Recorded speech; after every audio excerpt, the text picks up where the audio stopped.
Jaun Andre eta lagunok, arrastion guztioi eta betiko lez, ondo etorriak izan zaiteze. Gaur arratsaldeko hitzaldi ekitaldi honetara. Gaur historia izango dugu hizpide eta hizketa gai. Joseba Agirre Azkuenaga katedradunaren eskutik, gure maite dugun Josebaren eskutik. Fundazioaren izenean hartu egizue gure eskerrona eta zelanez esker berezia Josebari berari. Kurtzo honetan,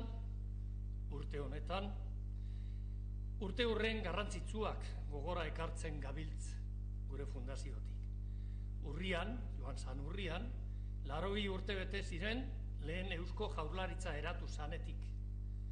Jose Antonio Agirre lekuberen lehendakaritzapean. 80 urte be, apirilean, bete ziren, Gernika eta beste zenbait Euskal Herri suntzituak izan zirenetik. 80 urte, beteko dira ere, hemendik egun gitxitara, ekainean 19 hain zuzen, Bilbo frankistek, oda fasistek, esku jauzi, euren esku jauzi zanetik, Bilbo. 80 urte, ekainaren bukaeran, lehendakariak Truziotzetik Euskal Herriak pairatutako injustizia adierazpen historiko baten bidez lau haizetara zabaldu ebanetik. 80 urte, milaka eta milaka euskaldun fusilatuak, espetxeratuak edo erbesterako bidea hartu behar izan ebenetik. Eta horretan guzti horretan gabiltz, zeren eta gure misioa hori dalakoan, hausnartuta deku sakon-sakonean, eta gure fundazioa alegin horretan mugitzen da. Baina gaur, beste urte hurren bat badeukogu eta gogora ekarri gure dugu. Este año de 2017 estamos también celebrando otra efeméride, el centenario del año 1917, porque este año se cumplen 100 años de dos hitos significativos en nuestra historia. La publicación del primer número de la revista Hermes, antecedente de nuestra revista actual, Hermes, y los 100 años de la primera mayoría nacionalista en una institución de nuestro país, de nuestro pueblo, en la Diputación de Vizcaya. Y queremos recordar esa importante efeméride como siempre lo hacemos, mirando al pasado y también, cómo no, mirando al futuro. En un ciclo que hemos querido titular 1917-2017, Mende Bateko Usta, modelo propio, proyecto de país, utopía transformadora. Esto que acabo de, mencionar como título, incluye la conferencia de hoy y una segunda el próximo miércoles a cargo del presidente del EBB, Andoni Ortúzar. La conferencia que impartirá Andoni Ortúzar será aquí mismo, en esta misma sala, pero en otra hora diferente, a las 9 de la mañana el próximo miércoles. Están todos ustedes invitados a asistir a esa conferencia el próximo miércoles. Hoy, por otra parte, hablará de 1917, sí, pero al hacerlo hablará también de la actualidad de muchos de los planteamientos de hace 100 años que vienen a ser de rabiosa actualidad también hoy. La doctrina de la libre determinación de los pueblos, las bases para un gobierno nacional vasco, el proyecto de estatuto de 1919, etcétera, etcétera. Pero no, está claro, no seré yo quien lo haga, como avanzaba ya, porque uno es atrevido, pero no para tanto, sino nuestro ponente de hoy, el profesor Joseba Agirre Azkuenaga, a quien pasa a presentar, quien es coordinador de esta tribuna y a la vez, entre otras cosas, vicerrector de la Universidad de Deusto, el profesor José Antonio Rodríguez Rat. Nire aldetik besterik ez, agurra, besterik ez zuei eta eskerrona Eskerrik asko bihotzez gaur gure artean dugun hizlariari, eskerrik asko Joseba, eta zelanez mila esker zuoi, memoria eginez etorkizunari ateak zabaltzen deutzagu zelako. Jaun Andreok, uste dut, zuen gustukoa izango dela gure gaurko ekitaldia, Josea, zurea dozu berbe. Eskerrik asko, Juan Maria, Zaldeon. Lehenik eta behin betiko oharra, Agirrezkoenaga doktorea bere hitzaldia egiten duen bitartean, guk galderak egin ditzazkegu, beti ere idatziz eta horretarako erabiliz eserlekutan dazkaun txarteltxoiek. Decía que siguiendo un poco nuestros usos y costumbres y como saben ustedes, pues se pueden formular preguntas al ponente, al conferenciante, siempre por escrito a través de las tarjetas que tienen ustedes ahí en la silla. Ane las recogería y nos las trasladaría a la mesa. Nik ez dute Joseba ezagutzen berari buruz irudi osatu bat egiteko baina, baino zertzelada batzuk emateko ausartuko naiz. Ni Joseba lotuko nuke hitz edo kontzeptu hauekin, lehenengoa Bilbon jaioa baita, bigarrena euskalduna, hirugarrena euskaltzalea, laugarrena eleanitza, bosgarrena nazioarteko begirada eta ikuspegia barneratua duena, seigarrena historialaria, eta historialaria diodan momentuan historialaria letra larriekin, historialaria besteak beste EHUko historia garaikideko katedraduna da, bera ikertalde bateko, aitortutako ikertalde baten ikertzaile nagusia da. Zazpigarrena o zortzigarrena lan kapazitate izugarria, hurrengoa zientifikotasuna, zorroztasuna, hortxe kanpoan ginela ointxe bertan, zuetako batek esan du Joseba zorrotza. Esan di, asmatu etortan, ni zorroztasuna hemen eukalako. Y todas esas palabras con las que he ido de alguna manera presentando a Joseba se traducen en una producción espectacular. Si yo les digo que esa producción se resume en 24 libros, 79 artículos en revistas académico-científicas, 87 capítulos de libros en publicaciones colectivas, editor de 31 libros, director de varias obras de autoría colectiva, más de 30 proyectos y contratos de investigación, y es presidente de una de las comisiones del Comité Internacional de Ciencias Históricas. Y para acabar quería también subrayar otras 3 características. La primera, es un historiador innovador. Cuando muchos ponían el foco en los territorios forales, en las instituciones forales, como casi como objetos de análisis, compartimientos estanco, pues Joseba empezó a hablar de las conferencias entre los territorios. Cuando la biografía era un género de segunda, pues él valorizó y puso en valor la biografía como género histórico de podium, la biografía de parlamentarios, la biografía de diputados generales, la biografía de alcaldes. Joseba significa también trabajo en equipo, ser IP de un equipo de investigación, de un equipo reconocido de investigación, pues significa trabajo en equipo. De esos 24 libros que decía antes, 12 son con miembros de su grupo de investigación. He dicho que es editor de varias obras, participa en obras de autoría colectiva, es decir, el trabajo en equipo es otra de sus señas de identidad. Y hay una tercera que para mí también tiene especial significación. Joseba es el reflejo perfecto de que es posible el mix entre ciencia y divulgación. En la universidad pasa muchas veces que en la carrera académica, pues que uno empieza de profesor ayudante, luego a profesor asociado, luego profesor titular, luego catedrático, para hacer esa carrera académica hay que reunir méritos. Esos méritos tienen mucho que ver, o sobre todo que ver, con publicaciones en revistas científicas, en revistas indexadas. Y eso hace que buena parte de nuestros colegas focalicen la carrera académica hacia eso.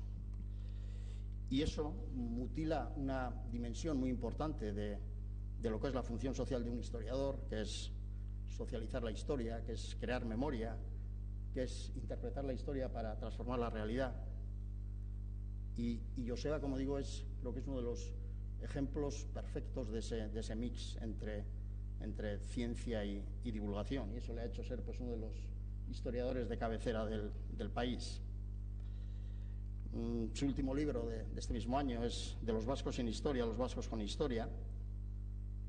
Ahora nos va a hablar de ese tema que tenemos ahí en la pantalla, del 17, del 18 y del 19, pero creo que, como decía nuestro presidente, seguro que desde el prisma de hoy y desde las inquietudes de hoy, que eso es precisamente la función social de un historiador. Joseba, zurea da hitza.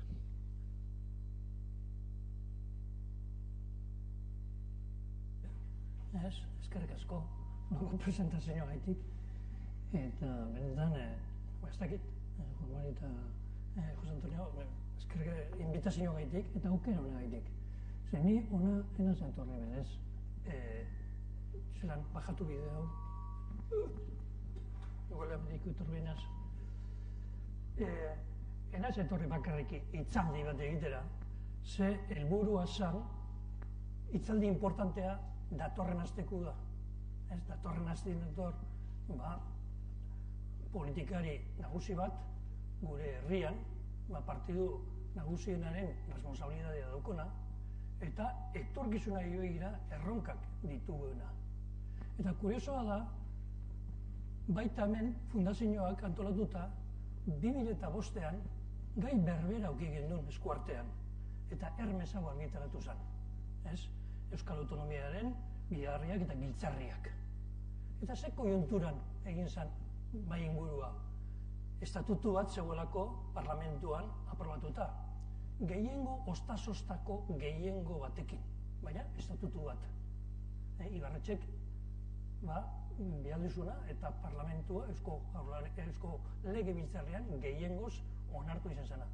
Gero joan zen Espainiako parlamentura, eta Espainiako parlamentua ezetzen zuen. Orduan, badaukagu hor estatutu bat.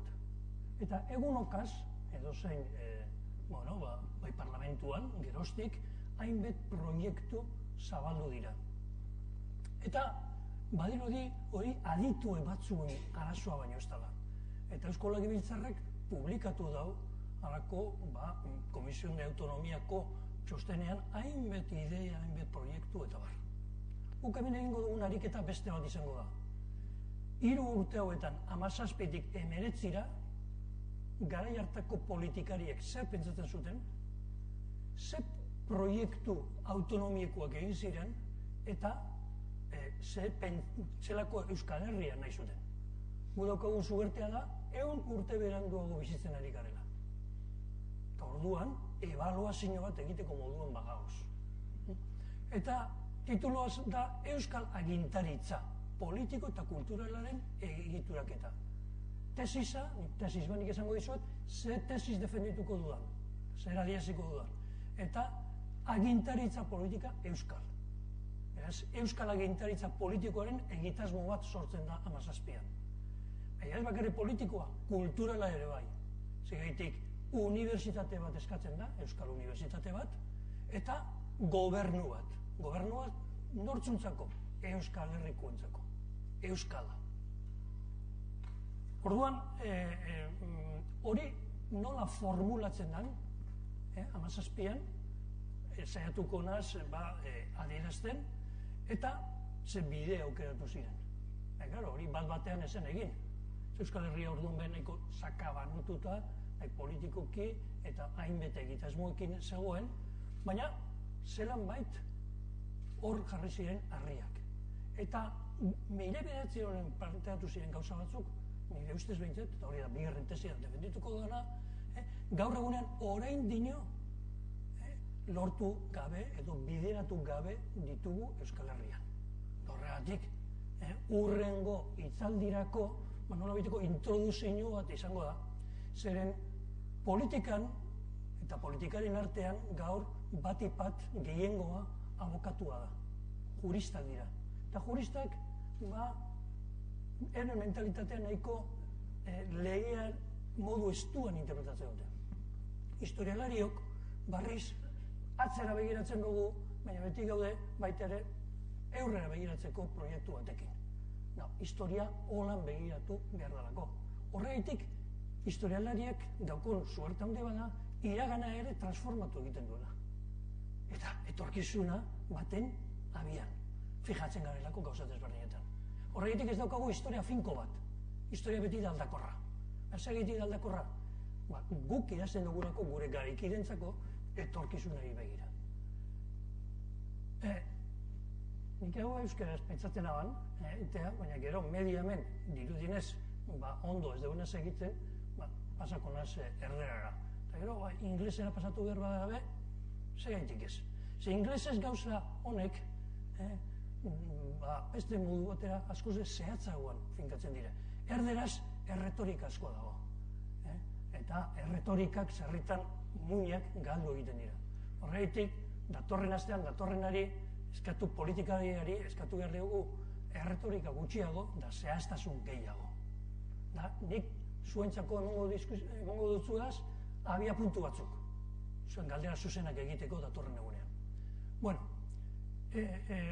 la conferencia de hoy quiero que sea un tanto colaborativa, porque la conferencia importante es la del miércoles que viene, que ha anunciado aquí el presidente de la mesa, dado que estamos en un debate permanente sobre una reformulación del Estatuto de Autonomía. Recordaba que Hermes publicó en el 2005 una mesa redonda, y ahí, en mi contribución de Hermes de 2005, pues ya fijaba algunas de las tesis que voy a defender y desarrollar en esta ponencia. Y en aquel momento, esa mesa redonda se organizó en torno a un proyecto de Estatuto de Autonomía aprobado por mayoría en el Parlamento Vasco. En la actualidad también, parece que es permanente desde entonces hasta la actualidad, pues la redacción de un nuevo Estatuto de Autonomía, cuando todavía el Estatuto anterior no está cumplido ni es ejecutado de conformidad al articulado que se redactó en 1979. Pero esa tesitura también sucedió en 1917, quizás más difícil y en otro sentido. Por eso, entre el 17 y 19 hay una reformulación política y cultural del autogobierno, de un poder público vasco. No hablo de nacionalismo o no nacionalismo. Desde un punto de vista de ejecución y de gestión de la administración pública, tenemos que hablar en términos de autogobierno y en términos de poderes públicos. Hay poderes públicos. Y esos poderes públicos, en 1917, de unas formulaciones sobre los fueros, en el que cada persona y cada grupo político entendía y desarrollaba unas consecuencias muy ambiguas. En 1917 se pasa al concepto estatuto, estatutismo, es entonces cuando toma cuerpo, y también se habla de Estado vasco, no de nación vasca, sino de Estado vasco. Por tanto, voy a hacer un rápido recorrido, sencillamente por las elecciones del 11 de marzo del 17. Esto está desarrollado en la historia de la Diputación Foral de Vizcaya, el capítulo redactado por Eduardo Alonso. Ustedes tienen al módico precio de 25 euros toda la historia de la Diputación Foral de Vizcaya y también en bizkaikudiputazioa.com lo tienen esa historia general. Y este capítulo en concreto, el de la gestión, el acceso al poder de la Diputación a la presidencia de Ramón de la Sota y a partir de las elecciones del 11 de marzo del 17 y la gestión desarrollada por Ramón de la Sota, lo tienen en el libro. Pero solamente una mención muy ligera y muy rápida, pero para que entiendan ustedes qué composición política había en Vizcaya en 1917. Pues los grupos dominantes hasta el 17 eran los monárquicos, y dentro de esos monárquicos están los conservadores, mauristas, liberales ministeriales. Por otro lado, los republicanos. Los socialistas, completo, también ya están presentes en la Diputación Provincial. Y hay un bloque, que se llama el bloque católico. Y en el bloque católico entran los nacionalistas vascos y los carlistas, compitiendo por el mismo electorado. Esto no significa que los monárquicos conservadores o los mauristas o liberales ministeriales no fueran católicos. Simplemente que estos grupos, nacionalistas vascos y carlistas, dan prioridad a la defensa de los principios católicos establecidos en el Concilio Vaticano I en 1870 frente a otro tipo de consideraciones. Por tanto, es un catolicismo integrista en que se fundan universidades católicas, asociaciones católicas, pues bibliotecas católicas, es decir, es ya una marca, una manera de entender el catolicismo. No todo el catolicismo se entendían así. Los católicos franceses tenían una interpretación liberal, y también en el País Vasco otros entendían el catolicismo de otra manera. Pero esta diferenciación es importante. Y esta es la portada del Euskadi, los nuevos diputados nacionalistas de Vizcaya. Entran 11 en esas elecciones, con unos resultados electorales en los distintos distritos favorables, porque habían llegado a un acuerdo con los carlistas, y así tenemos una composición de 11 diputados nacionalistas sobre 20 en la Diputación de Vizcaya. Esto podía haber sucedido el año 15, pero sucede el año 17, pero no voy a entrar por un lío en el distrito de Bilbao.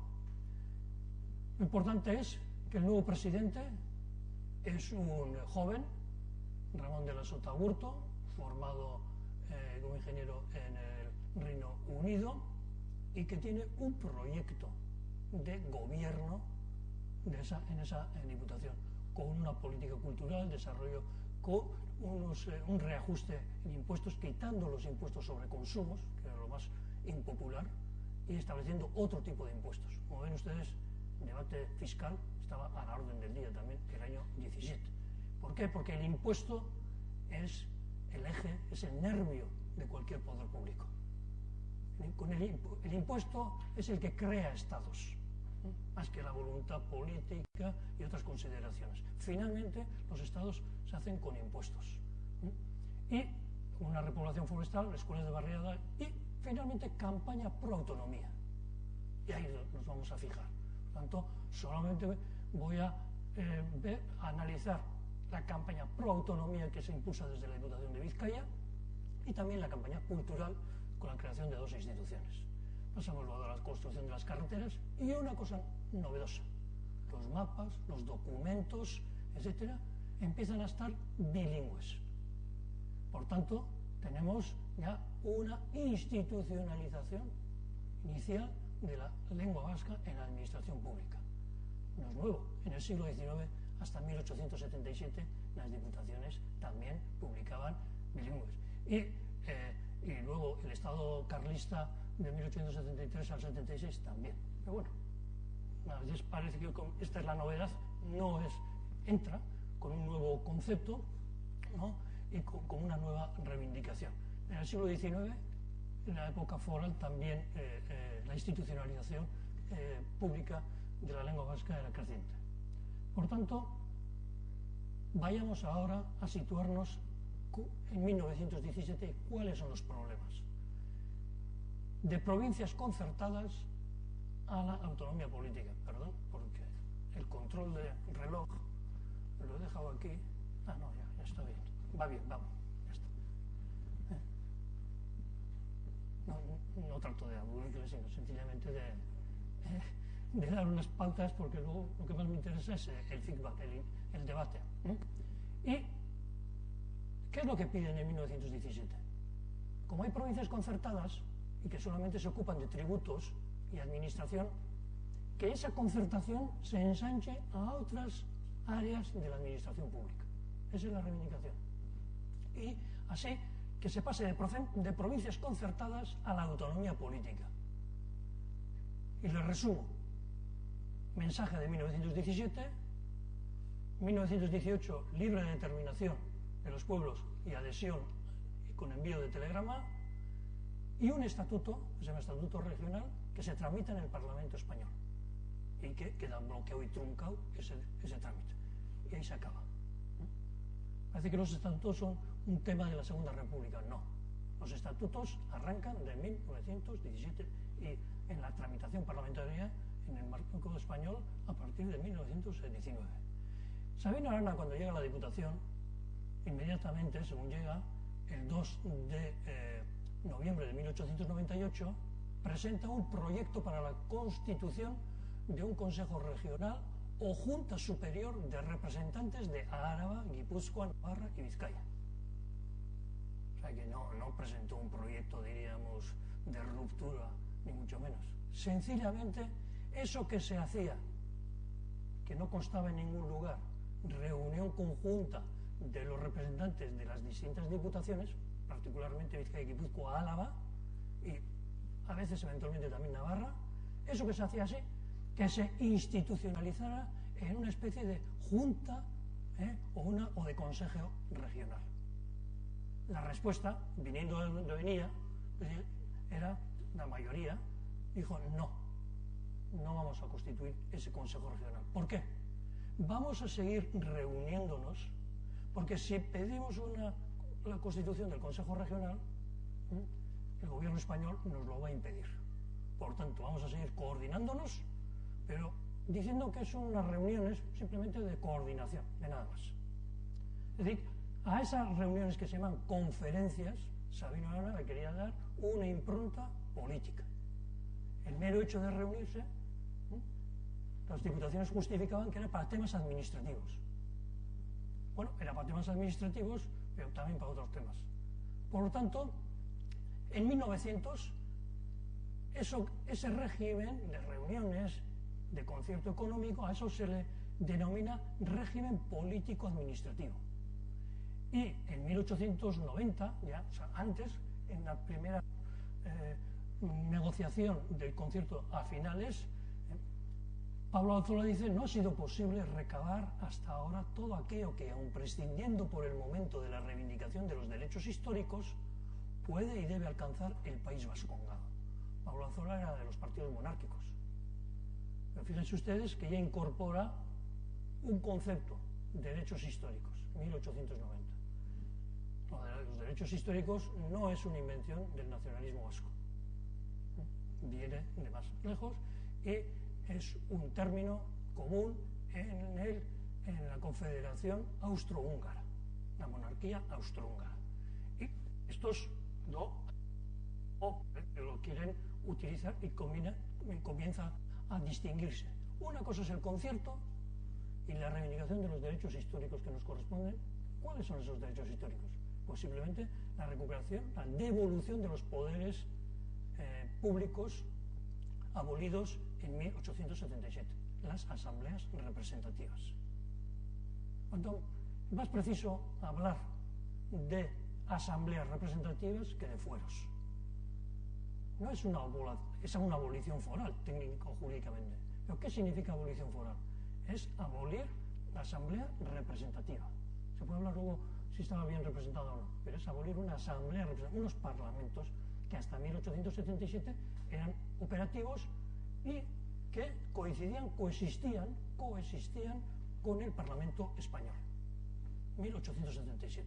Por lo tanto, lo que se quiere es recuperar eso.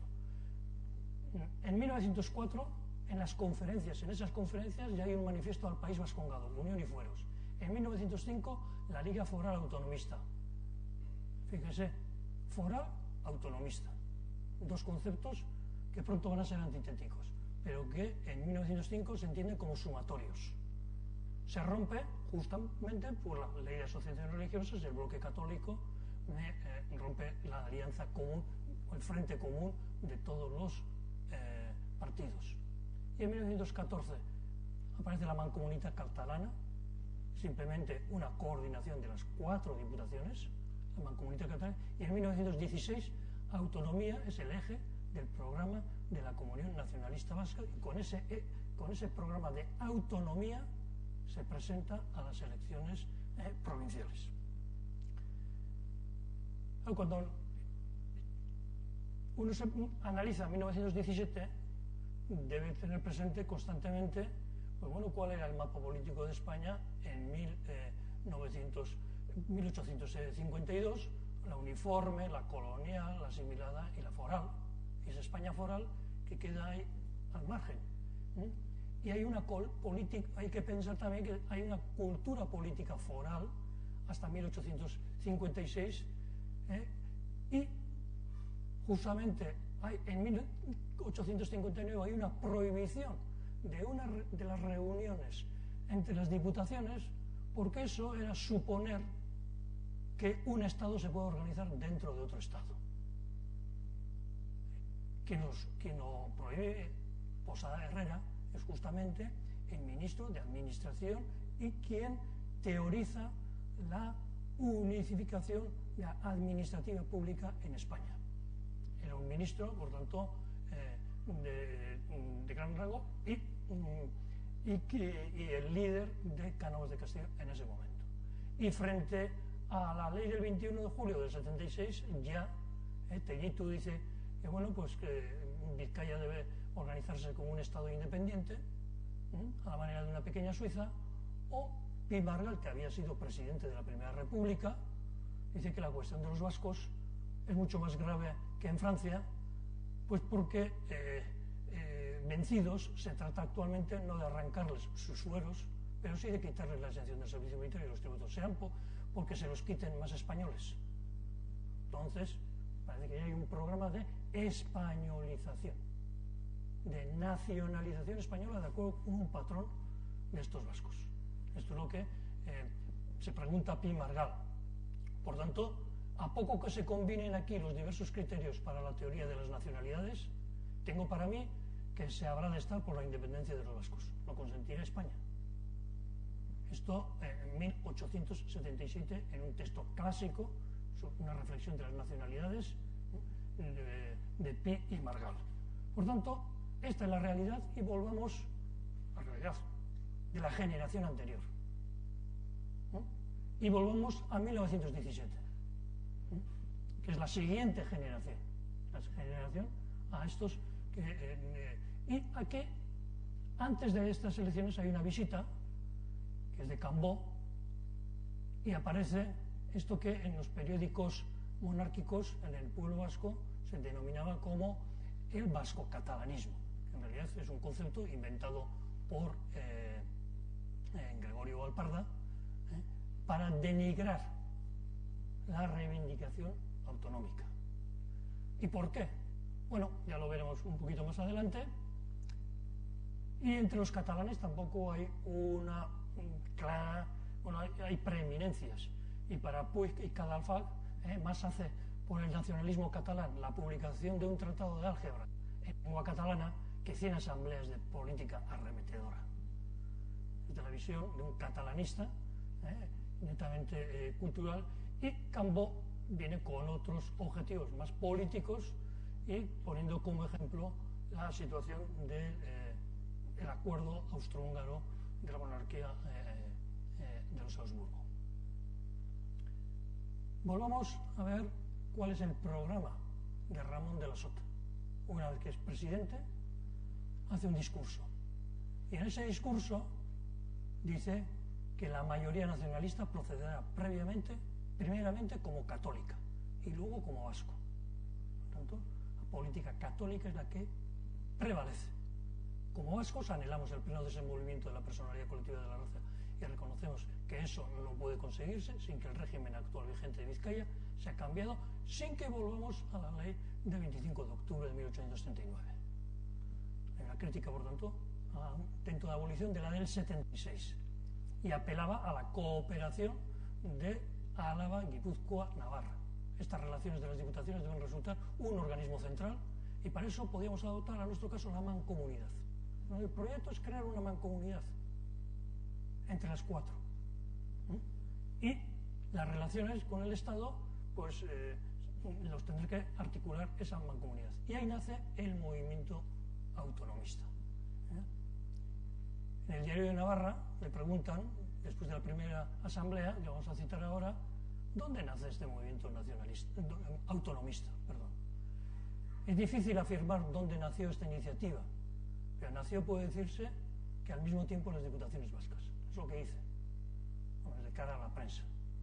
¿Por qué? Desde Navarra se ve mal que la iniciativa salga de Bilbao. Y ahí, en los periódicos de Iruña, ya empieza a funcionar el antibilbaínismo, que se va a convertir luego en navarrismo. Por eso, en estas declaraciones dice, nace por iniciativa conjunta. Ya veremos que eso no es cierto, justamente pues porque la primera iniciativa es de él, de Ramón de la Sota. Lo primero que hace en mayo, en la segunda quincena de mayo, una vez que es presidente, es marcharse a Cataluña.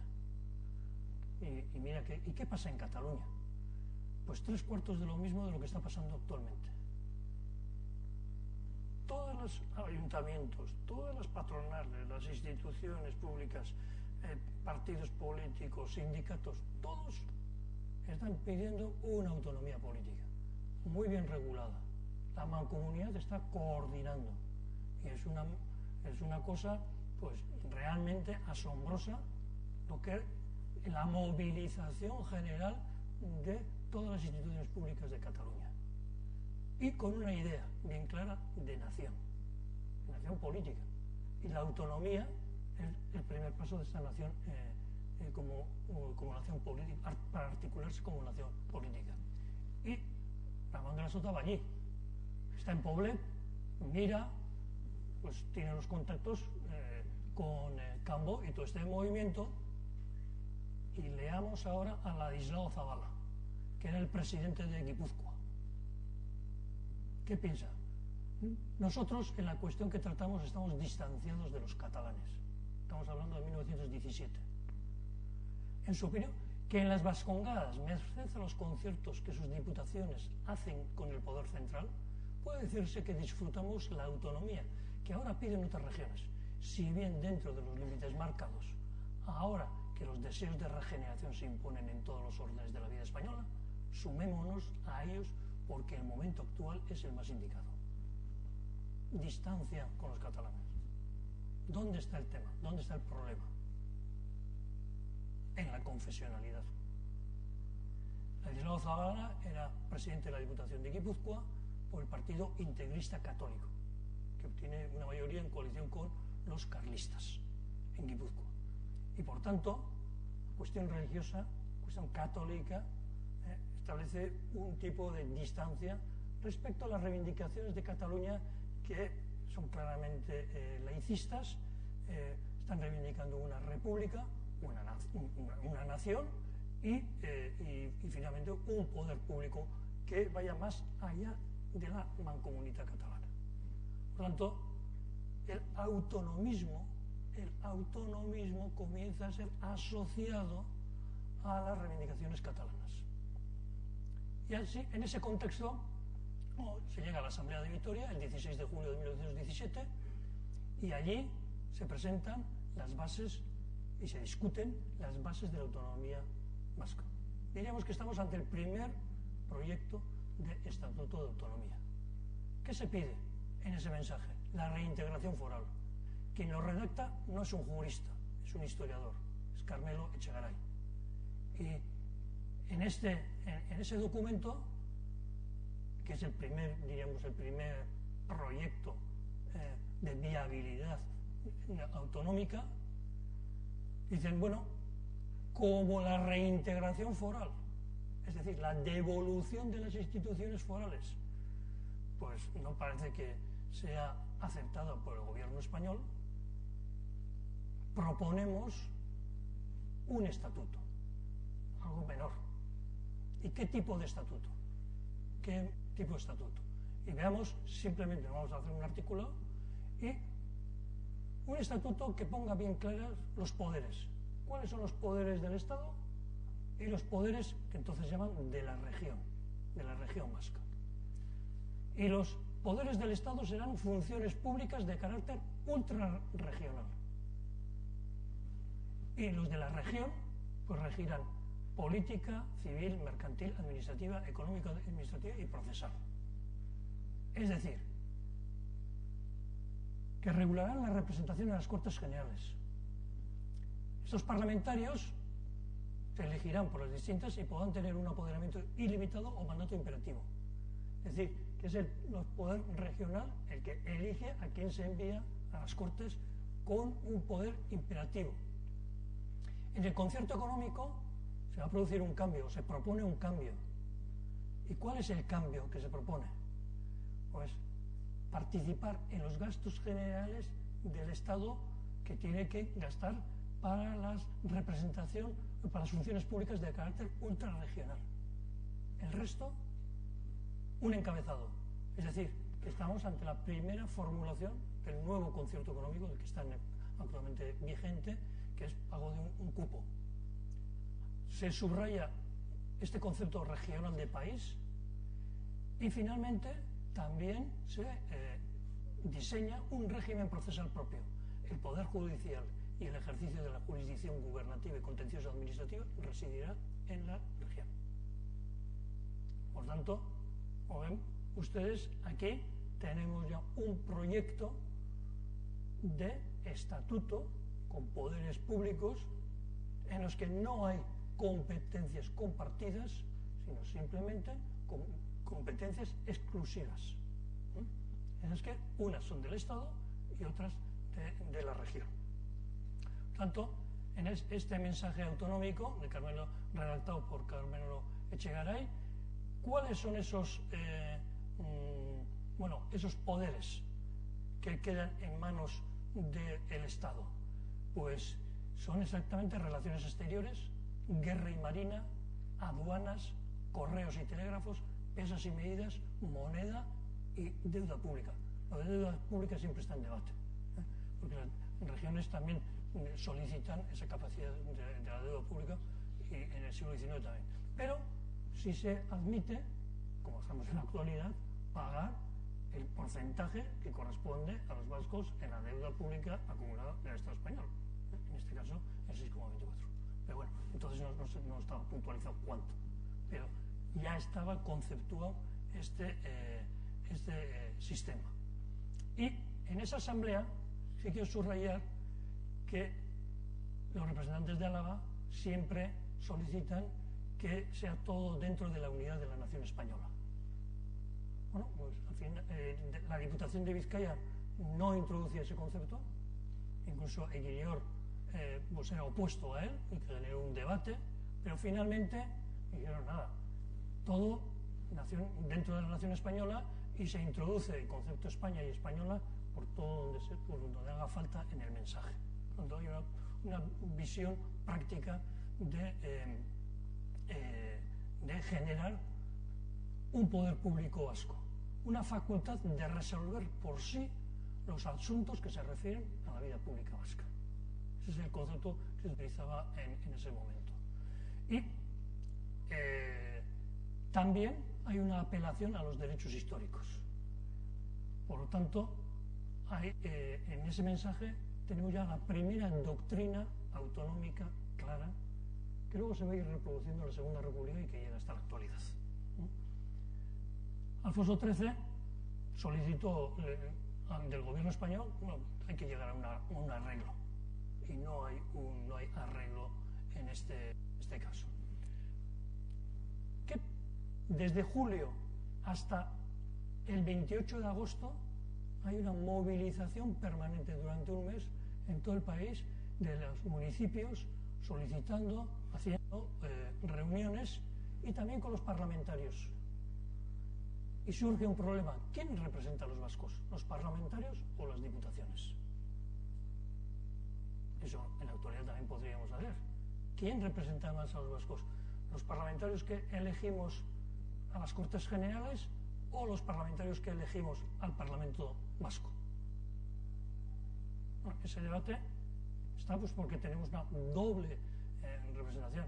Saben ustedes que esta misma duda se han planteado ante los escoceses, ya que tienen una cámara, un parlamento escocés, pues que no deberían de elegir ya los escoceses al parlamento de Westminster ningún representante. Lo siguen eligiendo.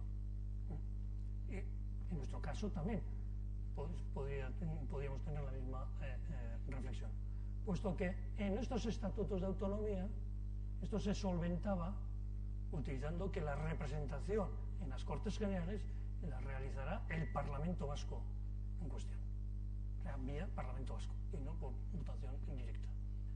Por tanto, ¿por qué es importante? Pues porque los parlamentarios electos en los distritos, que son mayoría monárquicos, se oponen a todo el proceso autonómico. Consideran que no es la coyuntura precisa y, por lo tanto, empiezan a utilizar una oposición entre reintegración foral y autonomía.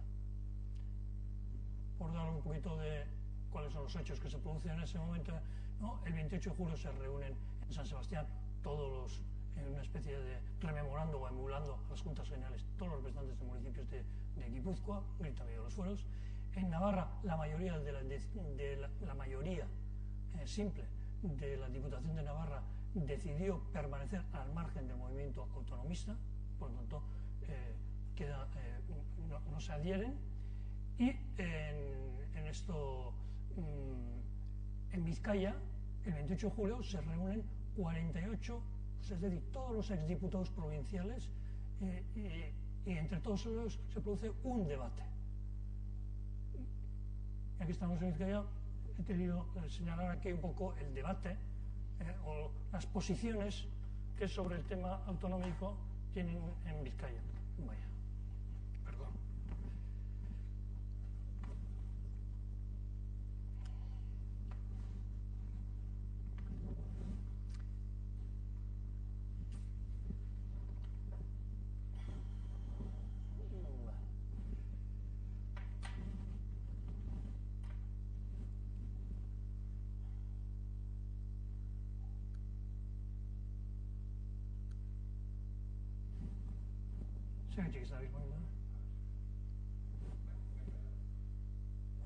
Bueno, listo.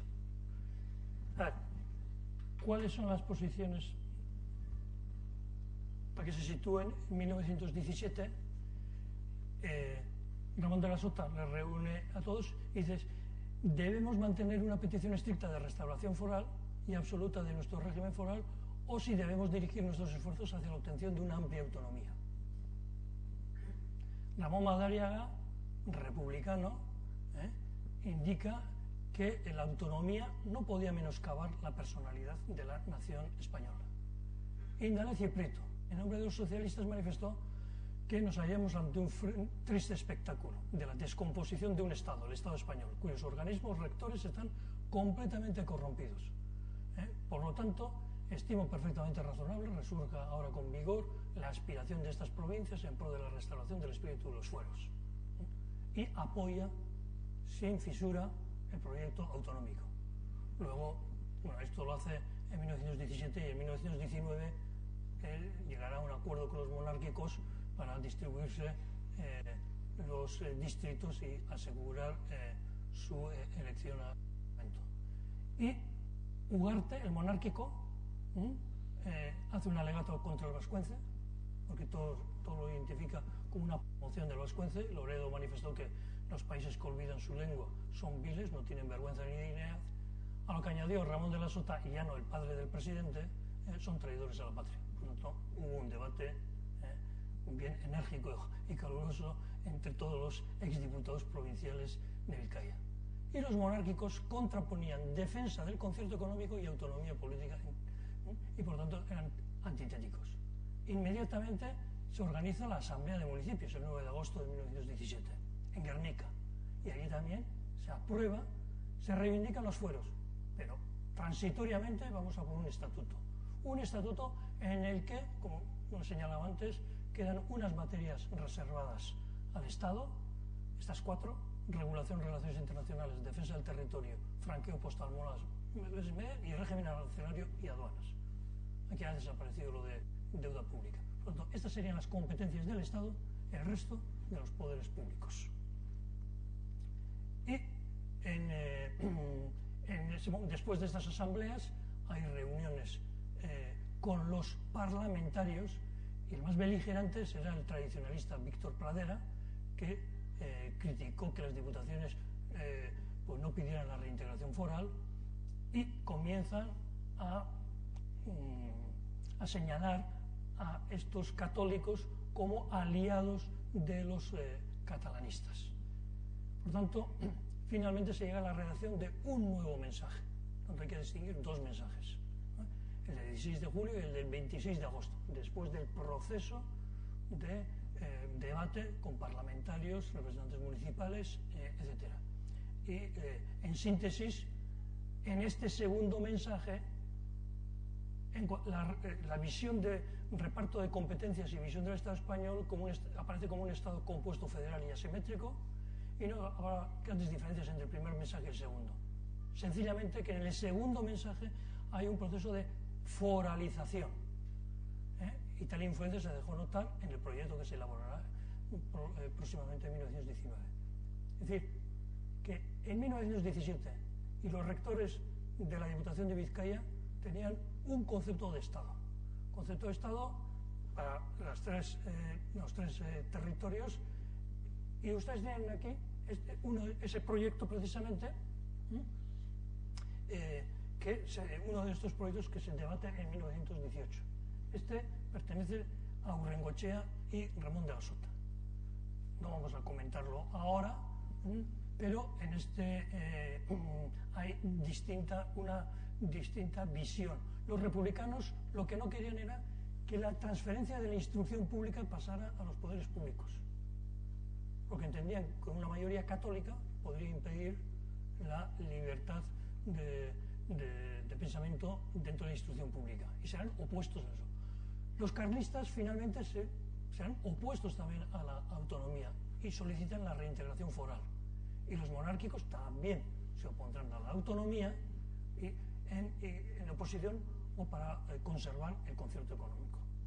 Por lo tanto, en estos términos es en el que se plantea en 1918, y sencillamente por comentar el estatuto orgánico de autonomía vasca, que este estatuto, como he señalado antes, el concepto que prevalece es un concepto de Estado dentro de otro Estado, pero con todos los poderes, incluido el régimen judicial, el régimen procesal, cosa que, como saben ustedes, en el Estatuto de Guernica es un sistema absolutamente centralizado, ¿no? Y justamente en el Estatuto del 2004 es uno de los aspectos por el cual se considera anticonstitucional el Estatuto de 2004 y fue rechazado en las Cortes Generales. Por lo tanto, este tema ya se dice claramente que los magistrados del Tribunal Superior serán designados por el Parlamento Vasco, etc. Y lo del cupo que he señalado antes. Todo este debate ha renovado la cultura política del país. El tema de autonomía se ha puesto en el centro de toda la agenda. ¿Y por qué en 1917, 1918, un tema como la autonomía generaba rechazo, me atrevo a decir, por la mayoría de la población votante a los partidos monárquicos, fundamentalmente? ¿Por qué? 20 años antes también se le fue reconocida la autonomía a Cuba. 20 años, nada más, antes. Y se entendía que la autonomía era el primer eslabón inmediato para obtener y proclamar la independencia. Y los nacionalistas vascos independentistas también lo interpretaban así, la autonomía. Primer eslabón para proclamar una autonomía, para proclamar, como se dice ahora unilateralmente, o como dicen los sectores mayoritarios catalanes de forma unilateral estarían capacitados para ello. Por lo tanto, había que anular simple visión autonómica. Entonces, ¿qué sucede? ¿Qué va a suceder a lo largo del siglo, del año 18? Que va a haber dos discursos. Y el discurso foralista va a tener preeminencia frente al discurso nacionalitario. La revista Hermes, su director ha nacido en Cuba, Jesús de Sarria, y un experto en derecho mercantil, doctor, y con una visión del mundo anglosajón, por lo tanto, una persona conectada con la alta cultura cosmopolita. Cuando funda Hermes quiere hacer una revista cosmopolita, pero a su vez reformula el nacionalismo vasco. Hay una reformulación, y los debates entre Sarria y Aranzadi, que era el ideólogo director de Euskadi en ese momento, resultan interesantes. Y Sarria dice que el pueblo vasco, como el catalán, encontrará en la autonomía nacional el descanso a su largo tallar. Sentido de autonomía aquí, por lo tanto, tiene un sentido de Estado. No el sentido presente que podemos tener en el siglo XXI después de la experiencia o en el marco de la experiencia del Estado autonómico español. La revista se hace eco de la Sociedad de Naciones y de los mensajes de Wilson del 11 de febrero de 1918 ante el Congreso de los Estados Unidos, porque pregonaba que todas las aspiraciones nacionales bien definidas recibían cumplida satisfacción. José Villalonga escribirá que la nación vasca y los principios de Wilson, que el pueblo vasco puede hoy acogerse a estos nuevos principios proclamados por el presidente Wilson. Y en ese contexto, Ramón Velasco de Goitia publica la obra Las bases de un gobierno nacional vasco. Por primera vez se habla ya de gobierno vasco. Gobierno nacional vasco o gobierno vasco. La primera vez que aparece este concepto. Y Eduardo Landeta también publica otros artículos en el mismo sentido. Por lo tanto, aquí tenemos ya una doctrina nacionalitaria vasca que, en virtud del principio de nacionalidades que se establece ya en la paz de Versalles y se aplica, que viene ya discutiéndose desde el año 16 en la Sociedad de Naciones, en Ausón, pues toma cuerpo y difusión, y Hermes será la revista que difunda estos principios. Y el telegrama que escriben los parlamentarios nacionalistas vascos, porque hasta entonces no había parlamentarios nacionalistas vascos, son los primeros que son electos en 1918, y tienen una visión de acudir al Parlamento español para exponer el problema de los vascos, la reivindicación, pero sin entrar en la política cotidiana, que este telegrama es enviado a Wilson. Y por este motivo, pues, Sabino fue encarcelado. Estos no fueron encarcelados, pero esto alarmó a toda la élite política en 1918. Y esto es en noviembre. Lo único que piden es una intervención del presidente de los Estados Unidos para aplicar el principio de nacionalidades en el País Vasco. Y hay toda una visión de que es el 79 aniversario de la independencia del pueblo vasco, se refiere a 1839, dándoles un telegrama breve, pero que causó gran efecto en Madrid, e inmediatamente el conde de Romanones pone en marcha un estatuto,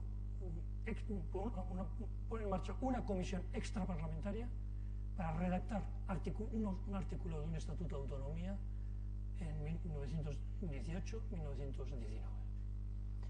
Y ahí eran tres los integrantes de esta subcomisión extraparlamentaria. Los catalanistas boicotean esta iniciativa de Romanones. Cambó luego se arrepentirá. ¿Por qué lo boicotean? Porque los conservadores, encabezados por Dato y por Maura, rechazaron cualquier idea de descentralización autonómica. Y la reflexión que hacían los catalanes, si no está el Partido Conservador, pues esta comisión extraparlamentaria es agua de borrajas, por lo tanto no participa. Sin embargo, Salvó, como nacionalista vasco, Orueta, como liberal próximo al conde Romanones y Senante, integrista católico, participan y redactan un estatuto de autonomía. No se lo sacan de la manga.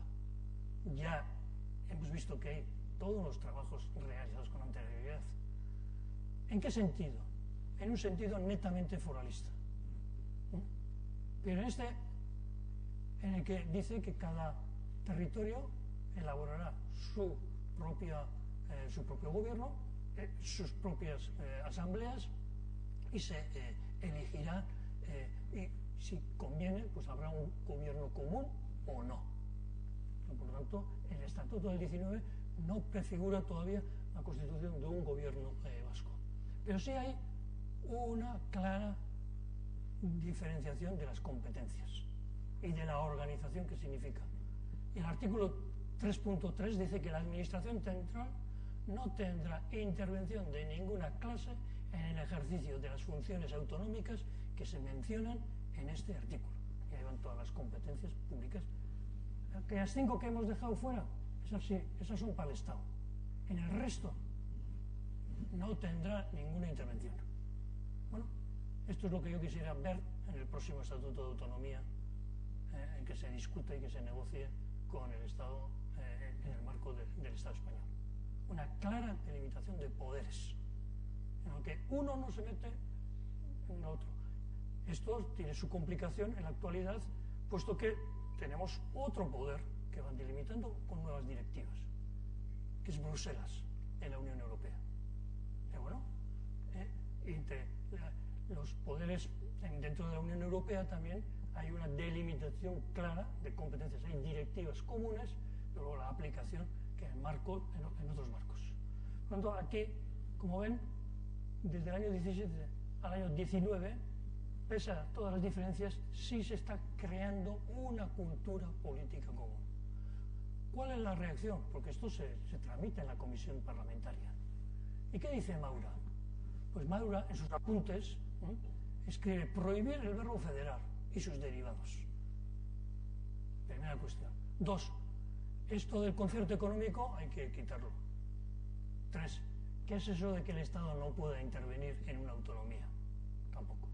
Por lo tanto, hay una oposición frontal a ese proyecto de estatuto regional. ¿Y quién defenderá en el trámite parlamentario? Por lo tanto, en comisión queda rechazado. Alcalá Zamora está creando un estatuto regional. Bueno, sale ahí un proyecto.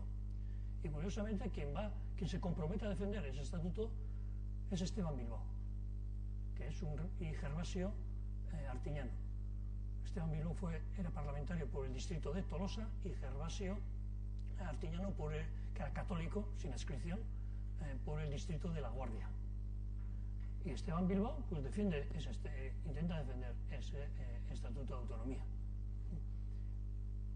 El proyecto de estatuto regional para regular las autonomías, prácticamente el general, el que se está previendo para aplicación en España, reducía tanto las competencias administrativas que en un momento dado las diputaciones dicen, pues vaya viaje que hemos realizado, porque con este sistema incluso van a reducir más las competencias administrativas que tenemos vía concierto económico. Esa fue la situación ya en febrero de 1919. Y también hay una oposición dentro ya de los representantes, porque los representantes de Álava dicen fueros frente a autonomía, fueros sí, estatuto no, que va a ser el lema del año 33, también de los tradicionalistas, ya previsto en 1919. ¿Y cuál es el argumento que utilizan desde Álava? Igualarnos con los catalanes es empezar presentándonos como si estuviésemos a su nivel. Bueno, esta era la tesis ya de los tradicionalistas de Álava. Incluso editaron este antecedente sobre el problema autonómico en Álava, un buen documento, y a ello responde Sota en carta, en que dicen los periódicos, pues bueno, esta oposición, pero nuestras bases autonómicas fueron estudiadas para el caso en el que el gobierno no aceptase la reintegración foral absoluta y por tanto absolutamente nada tenemos que ver con el fuero. Son cosas totalmente separadas y que no deben involucrarse. Establece claramente la delimitación. Reintegración foral es una cosa, el estatuto es una vía intermedia ante la negación de la reintegración foral.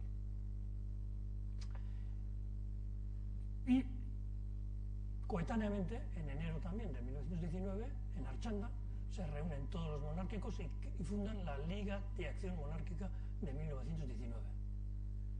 Estos se oponen al concepto de autonomía, apelan a los fueros, autonomía evocaba a nacionalidad vasca y a Cuba. Eusko Ikaskuntza prepara un congreso de autonomía en 1924, también fue prohibido y por tanto en adelante la autonomía quedará en una, sin ninguna resolución hasta la llegada de la República, en donde se redacta un anteproyecto de estatuto del Estado vasco. En ese proyecto ya se habla de Estado vasco, en 1931. En estos anteriores no. ¿Por qué? Porque se estaba pensando en una república de estados al igual que el de los Estados Unidos. Para terminar, todo no fue fracaso. Aquí se crea una cultura política del año 17 al año 19.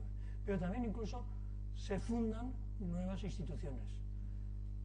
El Ángela Praiz fue quien era catedrático en Salamanca, hizo viaje por diversas universidades y aquí en Bilbao dictó una conferencia sobre la Universidad Vasca. Ángela Praiz diseña un proyecto de Universidad Vasca y transitoriamente, mientras no se consiga la Universidad Vasca, proponemos una creación de un Congreso de Estudios Vascos. Esta iniciativa es acogida por las 4 diputaciones y las 3 diócesis católicas, la de Iruña, Bayona y Vitoria, y también participa Alfonso XIII. Por tanto, parece que el Congreso de Estudios Vascos es una suerte de unanimidad de las distintas tendencias, etcétera, en el País Vasco. ¿Y qué se fomenta? Se fomenta una ciudadanía vasca integradora, una vasquidad como común denominador. En euskera no tenemos ese problema de euskaldunak guztiak, euskaldunak zuberotik bizkaira. En castellano, lo de vascos, vascas, sí es un problema que no se generaliza, no está generalizado. La generalización del concepto vasco justamente arranca de este periodo. En 1919 surge otra institución, la de Euskaltzaindia, también con diversas tensiones entre Azkue y los llamados sotistas, pero esta también está impulsada sobre todo por el Gezabal y Landaburu, que eran diputados provinciales en la Diputación de Vizcaya. Como conclusión, y se forja en ese momento una cultura política constitucional vasca que conecta en una visión de larga duración. ¿Qué es una cultura política constitucional vasca? Un mínimo común de defensa de unos poderes, pero de una constitución que fue abolida jurídicamente en 1877, pero que en 1917, vía estatuto y derecho histórico, se quiere luego convertirlo en derecho positivo. En la actualidad, en el 2017, parte de ese derecho histórico está positivado, es derecho positivo actual. Por tanto, el recorrido entre el 17, 19 y la actualidad pues es notable. El estatuto político evoca a un organismo que en cualquier país federal se le llamaría Estado. Aquí la palabra Estado solamente está atribuida al Estado español, pero en 1931 ya el estatuto se llamaba de Estado vasco. En definitiva, lo importante no es una definición de Estado o de nación, sino lo importante es cómo se definen y se distribuyen los poderes públicos y el ejercicio de esos poderes públicos. Finalmente, es la matriz de cualquier organización pública. En estos estatutos se mencionan constantemente derechos individuales. ¿Por qué? Porque la mayoría católica no reconocía derechos individuales. Entonces, desde un prisma del liberalismo, del liberalismo democrático, primero estaba el individuo. y por tanto hay una matización constante a la defensa de los derechos individuales y en función de luego de lo que se ha llamado los derechos humanos, ¿no? Y también hay una referencia a derechos colectivos. Por tanto, este podría ser resumen, a mi juicio, de la experiencia acumulada entre 1917 y 1919, que gravita en la de 1931-36, y con la constitución ya del gobierno vasco ya hay una entidad, ya hay un elemento fijo, que eso faculta y bueno, facilita el estatuto del año 79, y bueno, y en la actualidad, en el proceso de Unión Europea, esta positivación de los derechos constitucionales, pero entendido los derechos constitucionales, aquellos derivados de las asambleas representativas vascas, que no son solamente del siglo XX, sino del siglo XIX, que en términos constitucionales también estaban reconocidas. Toda esa positivación es la que irá definiendo los poderes públicos o el ejercicio de los poderes públicos en los futuros estatutos de autonomía que se puedan ir consensuando y aprobando. Vale, més crec que és com.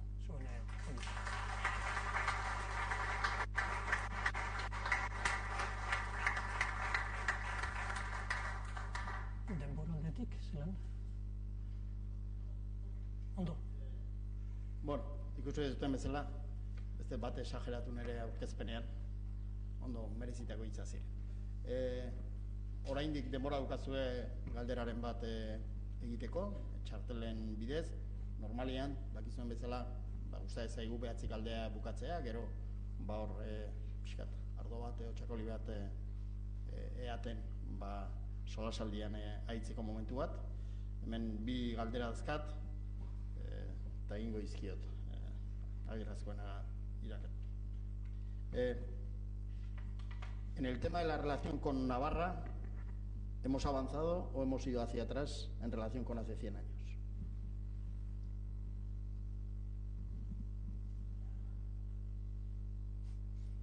Bueno, en este momento las relaciones con Navarra, a nivel de ciudadanía, son más fluidas que las de hace 100 años, obviamente, ¿no? Porque la interrelación es mayor. Hace 100 años todavía Navarra tenía una demografía decreciente y había más navarros casi en Bilbao que en la propia Navarra, y así es. Pero en términos políticos institucionales, en aquel momento, al menos en la coyuntura de 1917-19, una mayoría era favorable, pero coyunturalmente, la mayoría, diríamos, carlista. Justamente en el año 19, una alianza que se llamaba Alianza Foral obtiene la mayoría de la Diputación de Navarra. Si esa mayoría hubiera estado en el año 17 en el poder, sin ninguna duda que habría una confluencia. En las conferencias en 1898 se reúnen las 4 diputaciones y lo que piden es la independencia. Esto de pedir la independencia, pues no eran independentistas, ni eran nacionalistas, ni nada. Pero lo que están solicitando es independencia administrativa. Es decir, que los poderes del Estado no intervengan en la administración vasca. Y eso lo firman las 4 diputaciones de 1898. ¿Qué es lo que sucede? Que es en Navarra, en 1841, hay un proceso de intervención.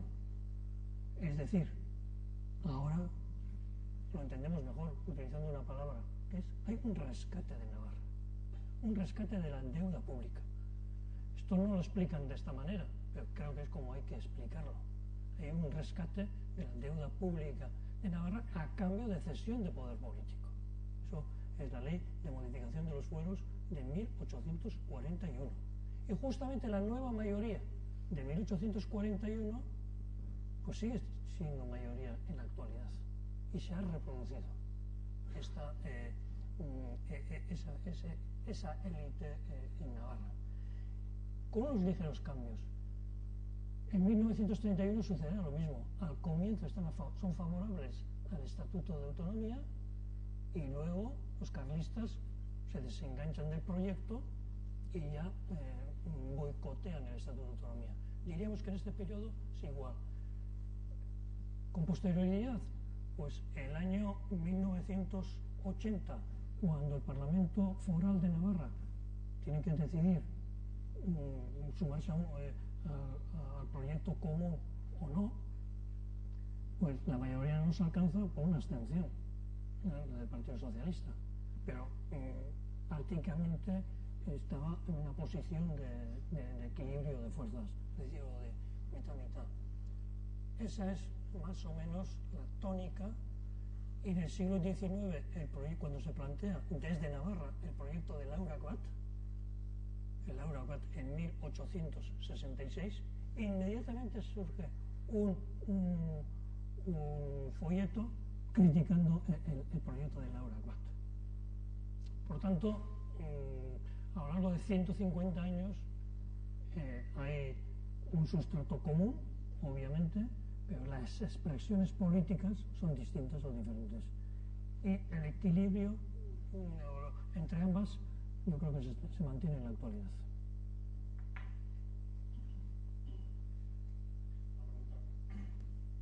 Otra pregunta que yo creo que, bueno, pues que más o menos, no voy a decir que ha quedado contestada en la penúltima diapositiva, pero dice, hace un siglo, ¿cómo eran las relaciones entre la política y la cultura? ¿Se prestaba atención por parte de los representantes institucionales a las políticas culturales?